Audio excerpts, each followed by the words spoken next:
उत्पत्ति ग्रंथ अध्याय 20। इब्राहिम वहां से नेगेव प्रदेश की ओर बढ़ा और कादेश और शूर के बीच में बस गया। बाद में वह गरार में रहने लगा। इब्राहिम अपनी पत्नी सारा के विषय में कहा करता था कि वह मेरी बहन है। गरार के राजा अबीमेलेक ने सारा को बुलवाकर अपने पास रख लिया।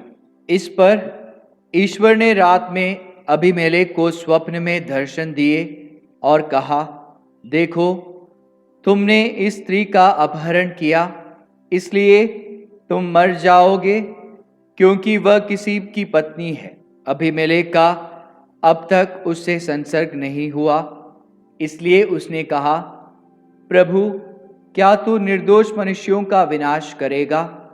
क्या उसने खुद मुझसे नहीं कहा था कि वह मेरी बहन है?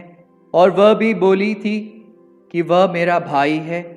मैंने यह कार्य निर्मल हृदय और निष्पाप हाथों से किया है। तब ईश्वर ने स्वप्न दर्शन में यह कहा, हाँ, मैं जानता हूं कि तुमने यह कार्य निर्मल हृदय और निष्पाप हाथों से किया, और मैंने ही तुम्हें अपने विरुद्ध पाप करने से बचाया है। इसीलिए मैंने तुमको उसका स्पर्श तक नहीं करने दिया। अब उस पुरुष की पत्नी को उसे लौटाओ, क्योंकि वह एक नबी है। वह तुम्हारे लिए प्रार्थना करेगा और तुम जीवित रहोगे। यदि तुम उसे नहीं लौटाओगे तो जान लो कि तुम्हारी और तुम्हारे सगे संबंधियों की मृत्यु हो जाएगी। अबीमेलेक ने बड़े सवेरे उठकर अपने सब नौकरों को बुलाया और उनसे ये सब बातें कही। इस पर वे सब बहुत डर गए।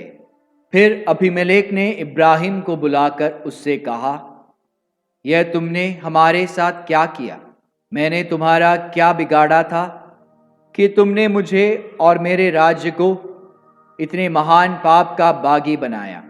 तुमने मेरे साथ ऐसा किया है जैसा कभी नहीं किया जाना चाहिए था।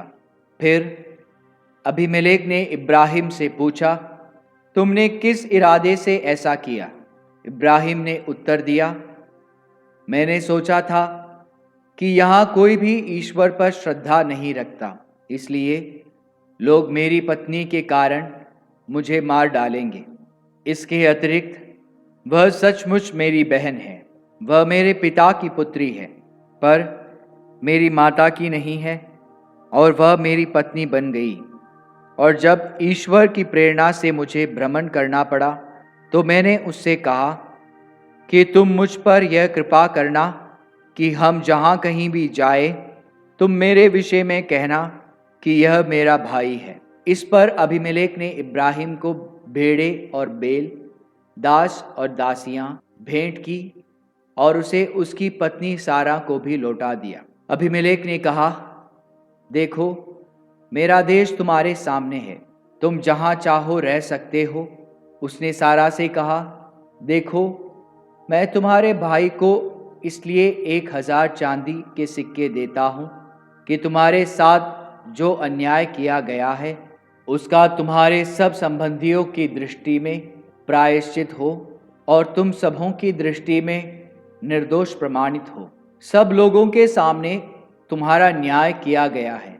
इसके बाद इब्राहिम ने ईश्वर से प्रार्थना की और ईश्वर ने अबीमेलेक, उसकी पत्नी तथा उसकी दासियों को स्वस्थ कर दिया, जिससे फिर उनको भी संतानें होने लगी, क्योंकि प्रभु ने इब्राहिम की पत्नी सारा के कारण अबीमेलेक के घर की सब स्त्रियों को बंदिया बना दिया था।